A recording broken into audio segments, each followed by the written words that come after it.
Hello చిచా, నమస్తే. ఇక మళ్ళీ ఇటు పోతాం అనుకుంటానులే. ఇక చిన్న పని మీద ఒక చిన్న ఫంక్షన్ ఉంటానైతే చికెన్ సెంటర్కి అయితే సీసీకి వెళ్ళినాం. సో ఇక చికెన్ కూడా తీసుకున్నాం బాగానే.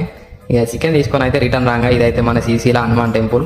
సో మన ఫాలోవర్స్ అయితే బాగానే మంది అడిగిన్లు ఈ హనుమాన్ టెంపుల్ దగ్గర సబీర్ అన్న టిఫిన్ సెంటర్ ఉంటుంది, ట్రై చేయి అనేది బాగానే మెసేజ్లు కామెంట్స్ అయితే వచ్చినాయి.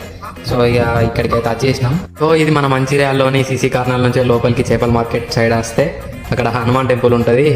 ఈ టిఫిన్ సెంటర్కి అయితే బోర్డు అది అయితే ఏముండదు. సో ఇక మేమైతే దోశ అయితే ఆర్డర్ చేసినాం. ఈ దోశ అయితే ఇక చట్నీ దోశ అయితే ఇచ్చేసిళ్ళు. పల్లి చట్నీ అండ్ అల్లం చట్నీతో అయితే ఇచ్చిండు. సో ఇక నేనైతే దోశ అయితే ట్రై చేద్దామని అయితే ఇక దించుకొని చట్నీలో పెట్టుకొని అయితే టేస్ట్ చేసిన. నిజంగా టేస్ట్ అయితే ఇక్కడ సూపర్ ఉన్నది. సో దోశ అయితే ఇక నోట్లో పెట్టుకోగానే కరిగిపోయింది. మన ఫాలోవర్స్ కామెంట్ చేస్తే ఏమో అనుకున్నా కానీ టేస్ట్ అయితే నెక్స్ట్ లెవెల్. నిజంగా దోశ అయితే బాగుంది. ఇక మా తమ్ముడు గారు కూడా ట్రై చేసిండు. ఇక ఓన్లీ ఆనియన్స్ అండ్ క్యారెట్ బీట్రూటే ఉన్నాయి లోపల. ఆలూ కర్రీ